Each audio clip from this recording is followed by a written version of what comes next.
My attempts to make these videos introducing Plantinga's epistemology by looking at his own words over the years, I keep failing miserably to keep the videos to a manageable length. I'm going to make a better effort this time. We are currently in Reason and Belief in God, Plantinga's contribution to Faith and Rationality, edited by himself and Nicholas Wolterstorff. Plantinga says, page 78, "My claim is that belief in God is properly basic. It does not follow, however, that it is groundless." Page 79. "In each of these cases, a belief is taken as basic, and in each case properly taken as basic. In each case, there is some circumstance or condition that confers justification. There is a circumstance that serves as the ground of justification." Page 80. "The central point here, however, is that a belief is properly basic only in certain conditions.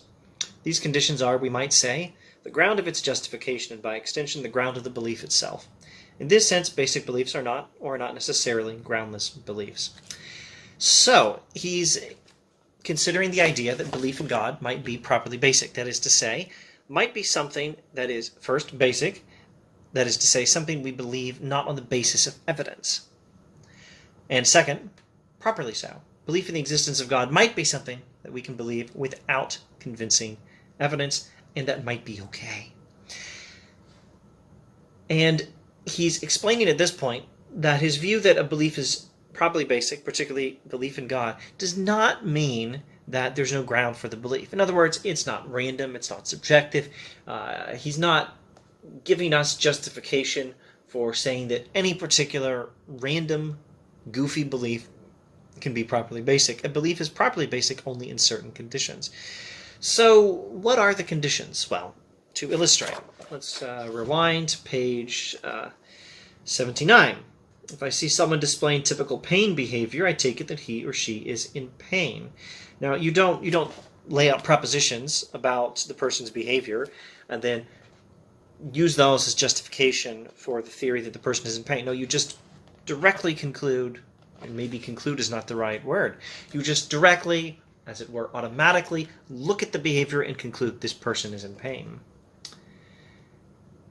"Upon having experience of a certain sort, I believe that I am perceiving a tree. Typical case, I do not hold this belief on the basis of other beliefs. It is nonetheless not groundless."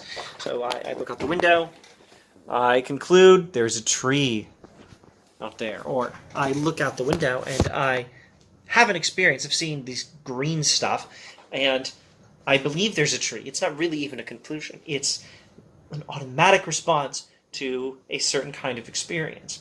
So, this is a properly basic belief, Plantinga thinks. The belief that I see a tree, or the belief that a person is in pain, or the belief that God exists, is an automatic response to a certain kind of experience, or to being in a certain set of circumstances, in certain conditions. A belief is properly basic only in certain conditions. These conditions are, we might say, the ground of its justification, and by extension, the ground of the belief itself. Basic beliefs may be basic, in the sense that they are not based on evidence from other beliefs. But there is a criterion for a belief being properly basic. A belief cannot be believed without other beliefs as evidence for it, rationally and properly so, unless there's some sort of ground for the belief, not evidence from other beliefs, but something else. And figuring out what is that something else would allow us to state a criterion for a properly basic belief. And what is that criterion? Well, he doesn't say.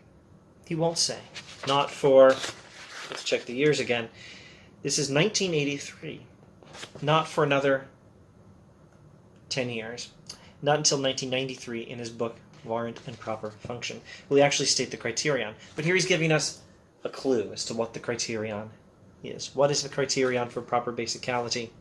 Well, it has something to do with the fact that we believe more or less automatically properly basic beliefs in the right circumstances. Only a clue to what is the criterion. We get to the criterion in later work by Alvin Plantinga.